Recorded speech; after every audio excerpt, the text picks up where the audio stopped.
Yan, hello, hello. Nasa mall ulit tayo. At grabe, no? So, ka-open ng mall late ngayon kasi syempre Ramadan. Parang 1 week na Ramadan today. Start nung Monday, no? So, magwa 1 week on Monday. So, thank God. At nakalabas tayo.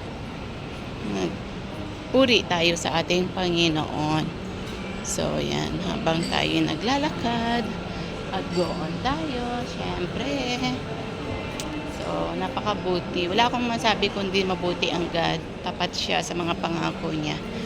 Tell natin na we are all blessed. We are all favor of God. So, claim and believe natin yan sa ating mga sarili dahil tayo pinagpala ng ating Panginoon. No matter what, dumadaan ka man sa mga pagsubok, dumadaan ka man sa hindi maganda ngayon, tandaan po natin na mahal ka ng Panginoon at pinagpala ka niya. So, muli salamat. Shalom, shalom. And God bless you all. Bye for now.